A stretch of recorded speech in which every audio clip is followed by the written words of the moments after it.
China ने एक ऐसा डैम बनाया जो कि भारत और बांग्लादेश दोनों के लिए सिक्योरिटी कंसर्न्स खड़े कर देता है। लेकिन अभी हुआ कुछ ऐसा है कि ये जो डैम बनाने की बात हो रही थी, अब ये खुद चाइना के लिए एक बहुत बड़ा थ्रेट साबित हो सकता है। Hello everyone, welcome back to Centre for Ambition. My name is Nidhi और आज हम जिस टॉपिक के बारे में बात करने वाले हैं वो हमारा ज्योग्राफी के पर्सपेक्टिव से बहुत बहुत ज़्यादा इम्पॉर्टेंट है। और ये जो टॉपिक है इसमें हम ज्योग्राफी के कुछ टर्म्स के बारे में समझेंगे, जैसे कि प्लेट टेक्टोनिक थ्योरी क्या होती है, फॉल्ट्स क्या होते हैं, कितने टाइप के फॉल्ट्स होते हैं, बेसिकली प्लेट क्या होती है, ठीक है, कन्वर्जेंट क्या होता है, डाइवर्जेंट क्या होता है, और ये जो फाइजन फॉल्ट की बात हो रही है ये है क्या। तो आज इस टॉपिक में एक एक करके सारी चीज़ों के बारे में डिस्कस करेंगे, ठीक है।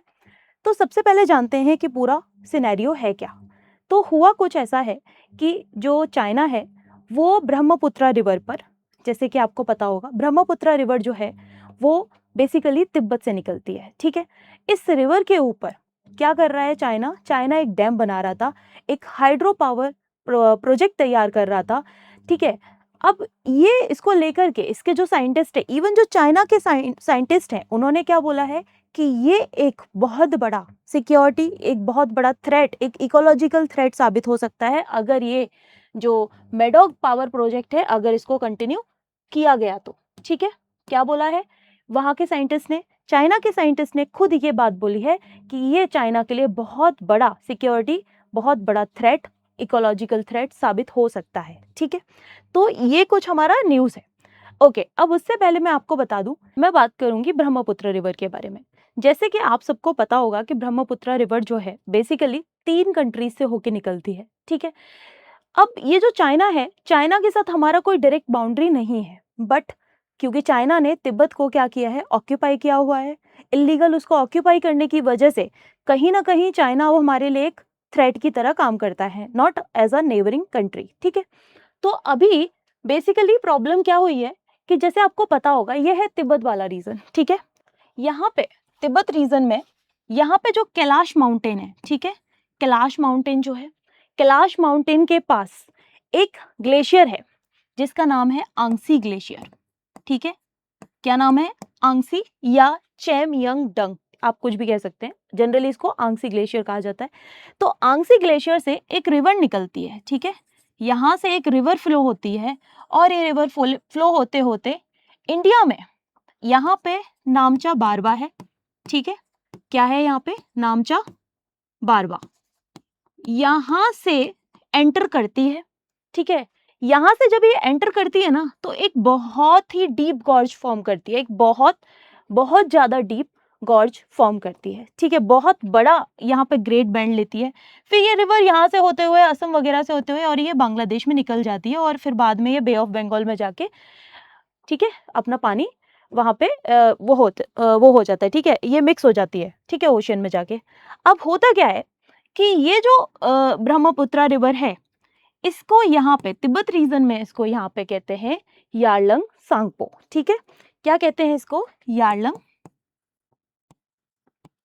सांगपो, यानी कि ये ब्रह्मपुत्रा नहीं कहते, इसको कहते हैं यारलंग सांगपो। जब ये भारत में एंटर करती है, ठीक है, तो इसको हम दिहांग के नाम से जानते हैं। किसके नाम से जानते हैं, दिहांग के नाम से जानते हैं, ठीक है, इसको हम दिहांग के नाम से जानते हैं, ठीक है।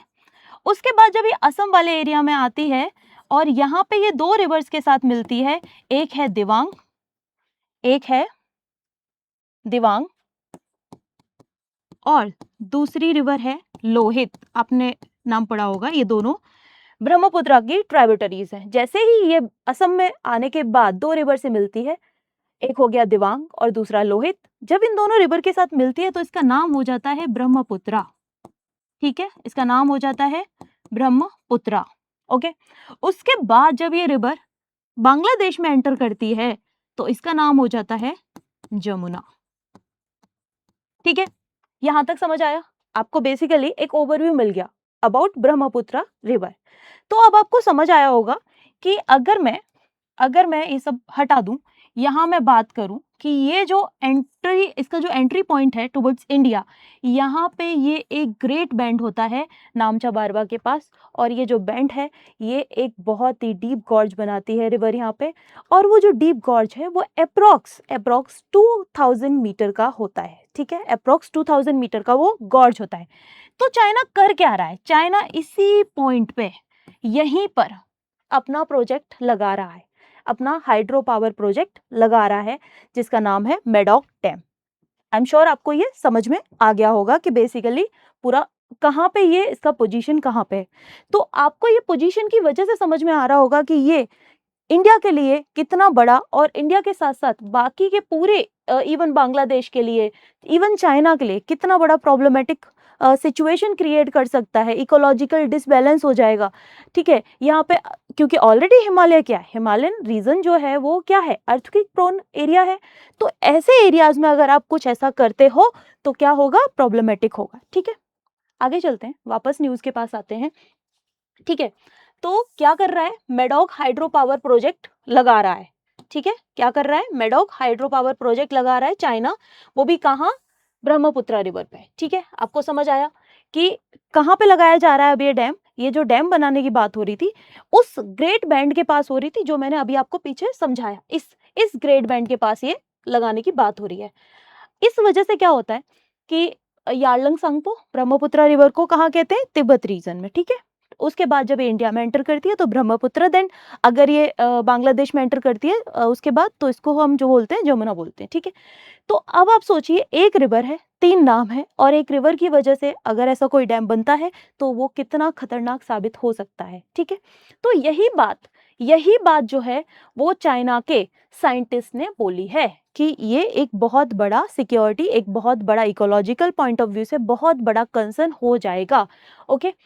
अब क्योंकि आपको पता होगा ये जो एरिया है, हाँ, इसमें एक चीज और बता देती हूँ, यहीं पे फाइजन फॉल्ट है, ठीक है। अभी मैं आपको एक्सप्लेन करूंगी आगे कि फॉल्ट्स क्या होते हैं। यहीं पे एक फॉल्ट बनता है जिसका नाम है फाइजन फॉल्ट। अब इस फॉल्ट की वजह से क्या हो रहा है कि सिस्मिक फॉल्ट है ये, और बहुत ही एक्टिव फॉल्ट है। एक्टिव फॉल्ट मींस कि फ्रिक्वेंट यहाँ पे अर्थक्वेक ला सकता है, ग्लोव जैसा सिचुएशन बन सकता है, यानी कि ग्लेशियल आउटबर्स्ट हो सकता है यहाँ पे। ये सारी चीजें यहाँ पे इन्होंने कंसर्न रेज किए हैं चाइना के साइंटिस्ट ने, ओके। तो प्रॉक्सिमिटी जो है मेगा डैम की, सॉरी ये मेडॉक डैम है, इस मेडॉक डैम की जो कैपेसिटी है वो एक्टिव फॉल्ट जो उनके पास है, जो कहीं ना कहीं कंसर्न क्रिएट करती है, क्योंकि ये अर्थक्वेक ला सकता है। डैम की सेफ्टी के बारे में बात कर रहे हैं, और जो नीचे के कंट्रीज हैं लाइक इंडिया एंड बांग्लादेश, इनके लिए प्रॉब्लम क्रिएट कर सकता है, ओके। ये तो हुआ न्यूज। अब बात करते हैं कि मेडॉक डैम है क्या, ठीक है। ये वर्ल्ड का सबसे बड़ा hydro power plant, hydro power जो प्रोजेक्ट है वो बताया जा रहा है, ठीक है। यानी कि ये वर्ल्ड का सबसे बड़ा हाइड्रो पावर प्लांट है, ठीक है। आपको पता होगा कि 3 गॉर्जेस, अभी तक क्या है, 3 गॉर्जेस डैम है, जो कि सबसे बड़ा डैम है, पूरे वर्ल्ड का सबसे बड़ा डैम है 3 गॉर्जेस डैम। 3 गॉर्जेस डैम, उससे भी बड़ा डैम बनाने की बात कर रहा था चाइना, ठीक है। तो अब इस प्रोजेक्ट के बारे में बात करते हैं, इस डैम के बारे में बात करते हैं। मेडॉक डैम जो है वो मेडक काउंटी लाइक काउंटी, जैसे बेसिकली हमारे यहाँ स्टेट्स में डिवाइड होते हैं, वैसे ही यहाँ पे एरियाज को काउंटी में डिवाइड कर देते हैं। तो जो मेडॉक काउंटी है वहां पे ये जो डैम है वो बनाया जा रहा है। और ये मेडॉक काउंटी जो है वो बेसिकली चाइना का पार्ट, बेसिकली तिब्बत को इसने इलीगल ऑक्यूपाइड किया हुआ है। तो जो ऑटोनोमस रीजन है, तिब्बत वाला जो पार्ट है, वो जो ऑटोनोमस रीजन है चाइना का, वहां पे ये बनाया जा रहा था, ठीक है, बनाया जा रहा है बेसिकली। यारलंग सांगपो यानी कि ब्रह्मपुत्र रिवर के ऊपर है ये, ठीक है, जहां कहाँ पे मैंने बताया नामचा बारवा वाले एरिया में ये आता है, ठीक है। वहीं पे क्यों बनाया जा रहा है, क्योंकि वो एरिया ज्यादा सूटेबल है, ज्यादा से ज्यादा पानी वहां पे स्टोर करने की कैपेसिटी है, क्योंकि ग्रेट बैंड बोला जाता है उसको, ठीक है। इवन सिंटेक्शियल उसको बैंड कहते हैं, propose near the great band of the river, ठीक है। नामचा बारवा वाले एरिया जहां पे ग्रेट बैंड है वहां पे ये बनाया जा रहा है, ठीक है। इसको वर्ल्ड का लार्जेस्ट हाइड्रो पावर प्रोजेक्ट कहा जा रहा है। ये 3 गॉर्जेस डैम को भी सरपास कर देगा, ओके। और इसका एस्टिमेटेड कैपेसिटी जो है कि कितना ये पावर जनरेट करेगा, 60 गीगावाट, ठीक है, 60 गीगावाट पावर जनरेट करने की इसकी कैपेसिटी है। ओके, अब बात कर लेते हैं फाइजन फॉल्ट के बारे में, जिसकी वजह से वहाँ के साइंटिस्ट भी बोल रहे हैं कि आप इस डैम को मत बनाइए। फाइजन फॉल्ट है क्या? बेसिकली ये एक्टिव नॉर्मल फॉल्ट है। अभी मैं आपको बताऊंगी, जो फॉल्ट्स के टाइप समझाऊंगी कि नॉर्मल फॉल्ट्स क्या होते हैं, रिवर्स फॉल्ट क्या होते हैं, ठीक है, स्ट्राइक स्लिप ऑफ क्या होते हैं, और इसके अलावा ऑब्लिक फॉल्ट्स क्या होते हैं। इन सब के बारे में बारी बारी से बात करेंगे। ओके, ये जो फॉल्ट है इसका रीजन जान लेते हैं। ये भी मेडोक काउंटी में साउथ ईस्टर्न तिब्बत रीजन में आ जाता है, और ये यारलंग सांगपो जो रिवर है जहाँ ग्रेट बेंड आता है, ये भी वहीं पे उसके नीचे प्रेजेंट है, ठीक है। और ये जो है बेसिकली यू टर्न का शेप लेती है जब रिवर एंटर करती है। तो ये जो फॉल्ट है वो कहीं ना कहीं टेक्टोनिकली एक्टिव हिमालयन रीजन जो है वहाँ उसका पार्ट है। और बेसिकली आपको पता होगा कि प्लेट टेक्टोनिक थ्योरी की जब हम बात करते हैं तो प्लेट्स आपस में कोलाइड करती हैं। तो जो इंडियन प्लेट है वो यूरेशियन प्लेट की तरफ कोलाइड करने की वजह से ये फॉल्ट क्रिएट हुआ है। और ये फॉल्ट क्या है, बहुत ही ज़्यादा एक्टिव है। अगर ऐसी जगह पे आप कोई भी डैम या कुछ भी प्रोजेक्ट बना रहे हो इस तरीके का, तो वो क्या हो सकता है, वो इकोलॉजिकल कंसर्न रेज कर सकता है, जैसे कि अर्थक्वेक हो गए, ग्लोफ हो गए, और भी बहुत सारी चीज़ें, ठीक है। इससे पहले साइंटिफिक कंसर्न की बात कर लेते हैं। सिस्मिक रिस्क है, लैंडस्लाइड हो सकते हैं, ग्लेशियल हजार्ड आ सकते हैं, रिजर्वर इंड्यूस सिस्मिसिटी, ठीक है। इसके अलावा क्योंकि ज़्यादा से ज़्यादा पानी भरा रहेगा, तो आप सोच के देखो ना, ज़्यादा पानी भरा रहेगा, ग्रेविटेशनल फोर्स ज़्यादा लगेगा। तो किसी चीज़ पे अगर ग्रेविटेशनल फोर्स ज़्यादा लग रहा है तो ऑब्वियस सी बात है कि वो चीज़ कैसी हो जाएगी, सिस्मिक एक्टिव हो जाएगी। तो इसीलिए। और पांचवा है इकोलॉजिकल डैमेज हो सकता है, ऑफ कोर्स इकोलॉजिकल डैमेज भी हो सकता है। ओके, अब थोड़ा आगे जाने से पहले इंडिया पे क्या इम्पैक्ट होगा ये जानने से पहले मैं आपको समझा देती हूँ बेसिकली प्लेट टेक्टोनिक है क्या, क्योंकि आपको ये फाइजन फॉल्ट और भी अच्छे तरीके से समझ में आएगा। थोड़ा सा इसके बारे में बात करते हैं कि ये फॉल्ट है क्या। आप सब लोगों ने ज्योग्राफी में एक चीज पढ़ी होगी, प्लेट टेक्टोनिक थियरी,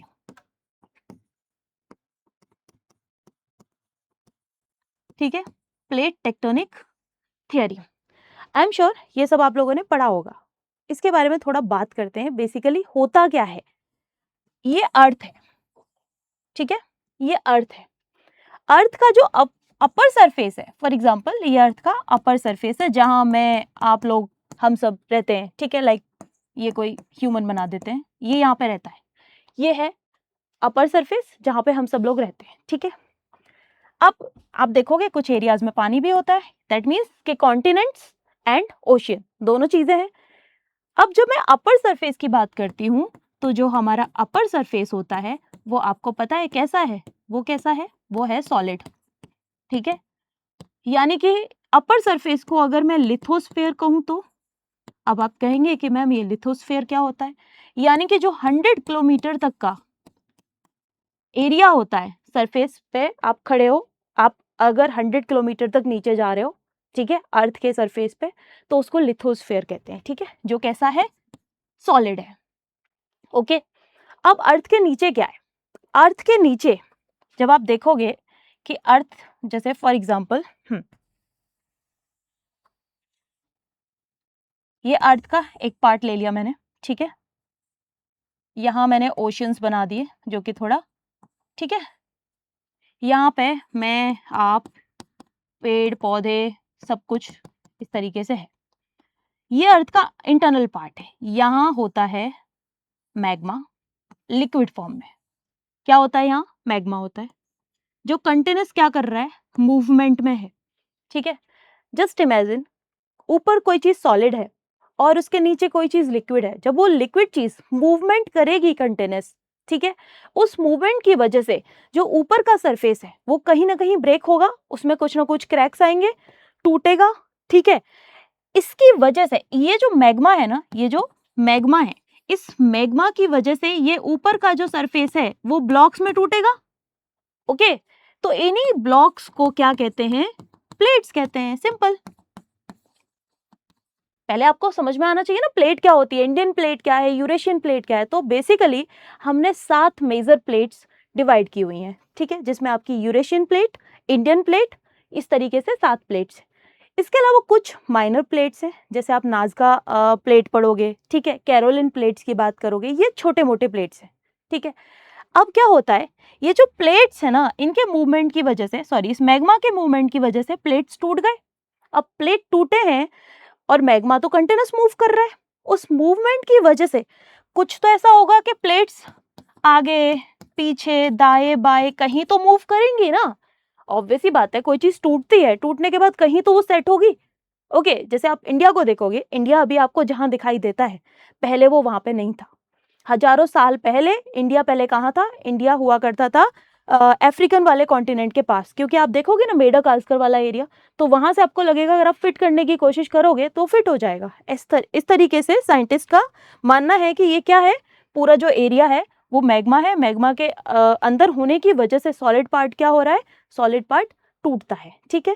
टूटने की वजह से वो प्लेट में कन्वर्ट होता है, प्लेट कन्वर्ट हो रहा है, प्लेट के मूवमेंट को हम प्लेट टेक्टोनिक थ्योरी कह दे रहे हैं, जहां पे हम मेजर 7 प्लेट्स की बात करते हैं और माइनर हमारी प्लेट्स हैं बहुत सारी, ठीक है, छोटी मोटी, नाज़का हो गई, कैरोलिन हो गई, इस तरीके से बहुत छोटी मोटी प्लेट्स हमारी हैं।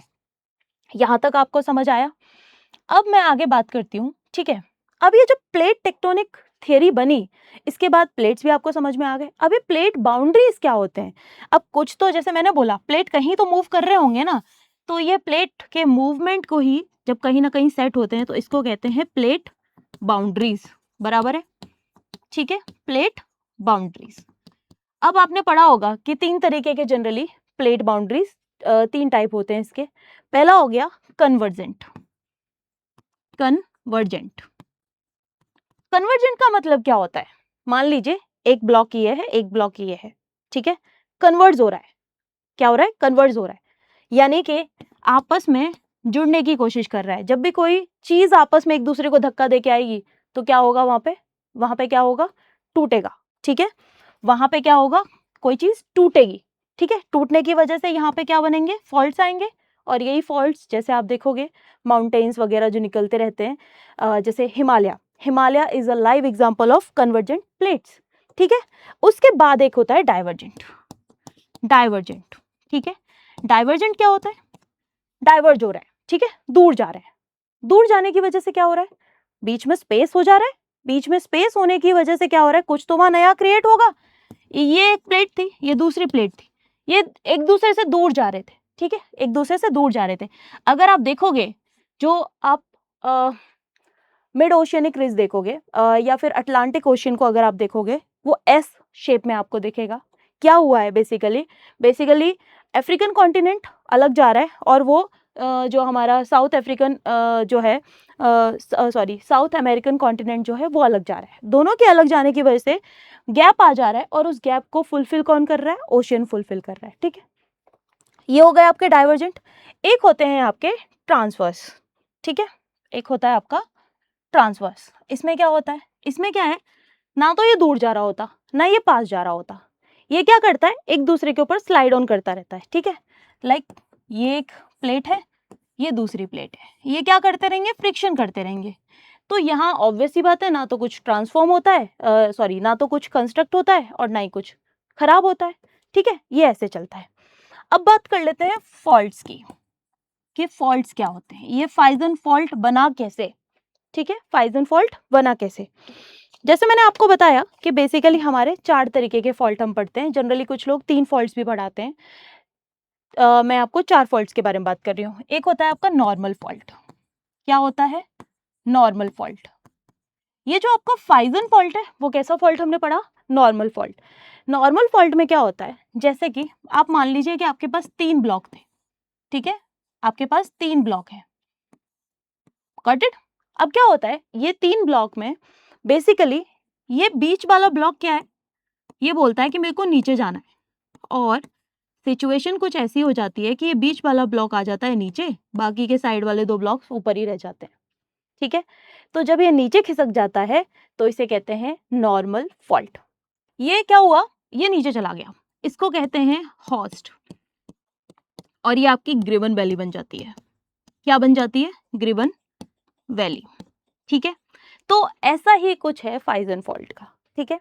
तो कंटिन्यूस इंडियन प्लेट इधर से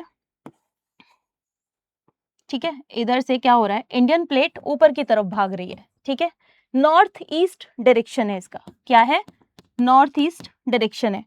इधर से यूरेशियन प्लेट, यूरेशियन प्लेट इसको सप्रेस कर रही है। तो आप देखो यहाँ पे क्या हो रहा है, माउंटेन्स क्रिएट हो रहे हैं, माउंटेन्स बन रहे हैं, और आपका हिमालय इसी का पार्ट है, ठीक है। तो इसकी वजह से, नॉर्मल फॉल्ट की वजह से कंटिन्यूस क्या हो रहा है, यहाँ पे एक फॉल्ट क्रिएट हो गया जिसको आपने कहा फाइजन फॉल्ट, ठीक है, जो कि एक नॉर्मल फॉल्ट है। ओके, अब बात कर लेते हैं कि फिर रिवर्स फॉल्ट क्या होते हैं। अब जैसे नॉर्मल है ना, वैसे ही रिवर्स का उल्टा कर दो। बीच वाला पार्ट कहता है कि मैं नीचे नहीं जाऊंगा, तो बीच वाला पार्ट रह जाता है ऊपर, बाकी के जो साइड वाले पार्ट होते हैं वो चले जाते हैं नीचे, ठीक है। इस तरीके से सिचुएशन बनती है। अब ऐसे ही जो है स्ट्राइक स्लिप में क्या होता है कि बेसिकली ये ब्लॉक एक दूसरे के साथ ना फ्रिक्शन करते रहते हैं। लाइक मैंने ट्रांसफॉर्म बताया आपको, ट्रांसफॉर्म बाउंड्रीज, वैसे ही ये एक दूसरे के साथ स्लाइड करते रहते हैं, ठीक है। अभी रिसेंटली आपने पढ़ा होगा कि जो वेनेजुला में जो अभी अर्थक्वेक आया था वो इसी की वजह से आया था, ठीक है, इसकी वजह से अर्थक्वेक आया था, क्योंकि कैरिबियन प्लेट और जो साउथ अमेरिकन प्लेट है वो एक दूसरे के साथ क्या कर रहे थे, ये स्ट्राइक स्लिप में जो है उनका फ्रिक्शन था, उसकी वजह से क्या होता है कि वो अर्थक्वेक क्रिएट हुआ, ठीक है। उसके बाद इनका बेसिकली जो मूवमेंट है वो हॉरिजॉन्टल भी होता है और वर्टिकल भी होता है, ठीक है। ये हॉरिजॉन्टल भी काम कर रहे हैं और वर्टिकल भी काम कर रहे हैं। तो इसकी वजह से क्या होता है कि हॉरिजॉन्टल कर रहे हैं तब तो कुछ नहीं बिगाड़ रहे, बट जैसे ही वर्टिकल करते हैं तो डिस्ट्रक्शन क्रिएट कर देते हैं, लाइक अर्थक्वेक आ गया, ठीक है। ये इनका है। चौथा हो जाता है हमारा oblique slip. Oblique slip fault की बात करूं तो ऑब्लिक स्लिप में क्या होता है जनरली, ये ऑब्लिक स्लिप जो है ना वो बहुत ही कॉम्प्लेक्स है। इसमें वर्टिकल मूवमेंट भी होता है, हॉरिजॉन्टल मूवमेंट भी होता है। इसमें प्लेट वर्टिकल भी जा रही होती है और क्या हो रहा है दूसरा, हॉरिजॉन्टल भी जा रही होती है। तो यहाँ पे ना कुछ समझ में नहीं आ पाता है कि बेसिकली हो क्या रहा है, ठीक है, बेसिकली हो क्या रहा है। कभी कभी ये डिस्ट्रक्शन लाते हैं, कभी कुछ अर्थक्वेक वगैरह, यहाँ से भी सेम चीज रहती है। तो ये थे आपके टाइप्स ऑफ फॉल्ट, ठीक है। ये पूरा ज्योग्राफी का पूरा पार्ट है जहाँ पे आप पढ़ते हो, ठीक है। अभी मैंने थोड़ा सा इसका ओवरव्यू दिया था। तो आपको यहाँ पे याद क्या रखना है, बेसिकली आपको यहाँ पे याद रखना है कि किस तरीके से जो इंडियन प्लेट है वो ऊपर की तरफ, नॉर्थ ईस्ट की तरफ मूव कर रही है, नॉर्थ ईस्ट डायरेक्शन में मूव करती है, और ऊपर से यूरेशियन प्लेट आती है। दोनों का स्ट्राइक ऑफ होता है, दोनों एक दूसरे को टक्कर मारते हैं, और टक्कर मारेंगे तो ऑब्वियस ही बात है, आपको पता है कोई चीज टक्कर मारेगी तो यूरेशियन प्लेट जो है वो जो है हैवी होती है और as compare to Indian plate. तो इस वजह से क्या होता है कि ये माउंटेन्स क्रिएट होते हैं, ठीक है। हिमालय वगैरह आपका इसी का पार्ट है, ओके, क्योंकि ये फोल्ड माउंटेन भी क्रिएट करते हैं, ठीक है। अब इसके अलावा मैं नॉर्मल फॉल्ट बता दिया जो कि फाइजन फॉल्ट है, ठीक है। फाइजन फॉल्ट कैसे नॉर्मल फॉल्ट है, क्योंकि दोनों प्लेट्स के बीच का जो एरिया है वो नीचे चला गया, जो कि 2000 मीटर वाला जो गॉर्ज बनता है, ठीक है, उसकी वजह से, ओके। तो इसके अलावा इसमें और कुछ ऐसा है नहीं। अब बात करते हैं कि इसका इंडिया पे क्या इम्पैक्ट पड़ने वाला है। अगर मैं इंडिया की बात करूं तो इंडिया पे ऑलरेडी देखो, इंडिया पे और बांग्लादेश दोनों पे इम्पैक्ट पड़ने वाला है। अब अगर सिर्फ हम इंडिया के स्पेसिफिक पॉइंट ऑफ व्यू से बात करें तो आप देखो कि जो ब्रह्मपुत्र रिवर है, जैसे मैंने आपको फर्स्ट स्लाइड में दिखाया था कि वो निकलती है तिब्बत से, तो ऑफकोर्स ही बात है हमारा वाटर स्कैरिसिटी, ठीक है, पानी के सेफ्टी को लेके, वाटर सिक्योरिटी को लेके कहीं ना कहीं प्रॉब्लम क्रिएट हो सकती है, ठीक है।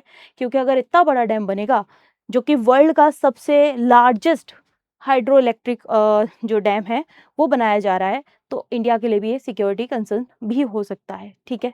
तो इससे क्या होगा फिर, क्योंकि आपको पता है कि अरुणाचल प्रदेश और असम में ब्रह्मपुत्र क्या है, लाइफ लाइन है, ठीक है।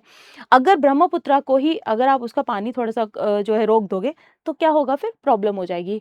हालांकि देखा जाए तो बहुत सारा पानी जो है बाकी की जो ट्राइब्यूटरीज हैं वो लाके देती हैं, और जो ये जो नामचा बारवा वाला एरिया है यहाँ पे क्या है कि बहुत ज़्यादा रेनफॉल होने की वजह से पानी का सप्लाई रहता है, बट स्टिल कहीं ना कहीं कुछ हद तक प्रॉब्लम हो सकती है। दूसरा हो गया फ्लड्स एंड ड्रॉट। पानी रोक दिया तो अचानक से पानी रिलीज करेंगे, पानी रोक दिया तो ड्रॉट कंडीशन बन जाएगी, अचानक से पानी रिलीज कर दिया तो बाढ़ आ जाएगी। और आप सोचो चाइना जो है इसका यूटिलाइजेशन कैसे कर सकता है, इंडिया को हार्म पहुंचाने के लिए भी तो कर सकता है, ठीक है, अगर उसको इंडिया को हार्म पहुंचाना है तो वो सडन रिलीज कर सकता है पानी, पूरा का पूरा तबाह कर देगा। ठीक है, वैसे ही सेडिमेंट रिडक्शन जैसे कि सॉइल फर्टिलिटी पे इम्पैक्ट पड़ेगा, agriculture, river morphology, delta formation पे भी फर्क पड़ेगा। ठीक है, क्योंकि डेल्टा फॉर्मेशन आपको पता है जब बांग्लादेश में एंटर होके जाती है, फिर जब डेल्टा फॉर्म करती है तो वहां पे भी इसका असर देखने को मिलेगा।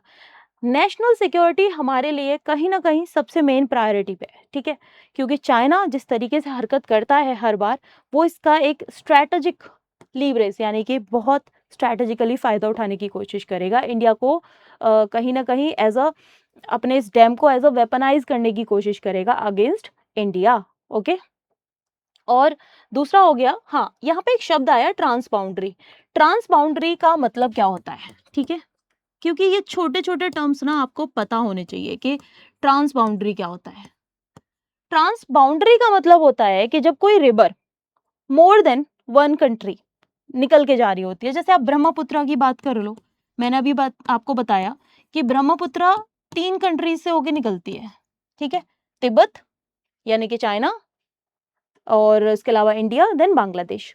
तो जब ऐसी कोई river more than one country निकल के जा रही होती है तो इसको हम क्या कहते हैं? ट्रांस बाउंड्री रिवर कहते हैं। Got it? आपको ये छोटे छोटे टर्म्स पता होने चाहिए। नेक्स्ट, इसकी वजह से ट्रांस बाउंड्री जो है रिवर, उसका वो स्ट्रेटेजिक फायदा उठा सकता है, और इसके अलावा ये कहीं ना कहीं डेटा शेयरिंग, इमरजेंसी कम्युनिकेशन जैसी चीज़ों को भी इम्पैक्ट कर सकता है।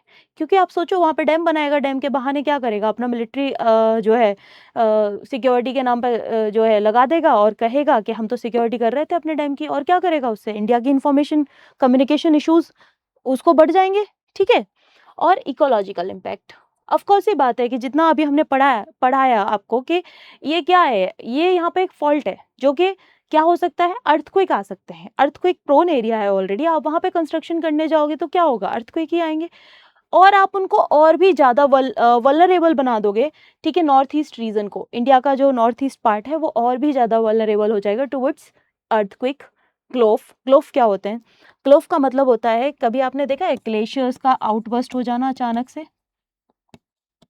ठीक है, मतलब जब ग्लेशियर अचानक से आउटबर्स्ट होते हैं तो उससे जो लेक्स फॉर्म होती हैं उनको ग्लोफ कहते हैं। ठीक है, ये बहुत ही खतरनाक होती हैं, और इनकी वजह से क्या होता है कि पूरा का पूरा लैंडस्लाइड और ये सब ऐसे सिचुएशन क्रिएट हो जाते हैं। तो इस तरीके से कहीं ना कहीं बहुत बहुत इकोलॉजिकल पॉइंट ऑफ व्यू से, नेशनल सिक्योरिटी के पॉइंट ऑफ व्यू से, ये जो डैम है वो इंडिया के लिए बहुत प्रॉब्लम्स क्रिएट करने वाला है अगर ये बन जाता है तो। ठीक है, तो ये था आज का सेशन जिसमें हमने बात की कि बेसिकली फाइजन फॉल्ट और ये सब है क्या। होप्स हो कि मैं आपको समझा पाई हूँ कि फाइजन फॉल्ट है क्या, नॉर्मल फॉल्ट्स क्या होते हैं। मैंने थोड़ा सा ओवरव्यू दिया प्लेट टेक्टोनिक के बारे में। तो ये जो टॉपिक है बेसिकली ज्योग्राफी के पॉइंट ऑफ व्यू से बहुत बहुत इंपॉर्टेंट हो जाता है। कभी कभी आप इसको आईआर के पॉइंट ऑफ व्यू से भी कनेक्ट कर सकते हैं, डिजास्टर मैनेजमेंट में भी आप इसका यूटिलाइजेशन कर सकते हैं। तो ओवरऑल हमने पूरा ये टॉपिक आपको एक ओवरव्यू दे दिया है। होप्स हो कि आपको ये सेशन पसंद आया हो। अगर आपको ये सेशन पसंद आया है, लाइक शेयर एंड कमेंट, और बाकी अगर कुछ डाउट्स हो इससे रिलेटेड आप कमेंट बॉक्स में लिख दीजिएगा। Thank you so much.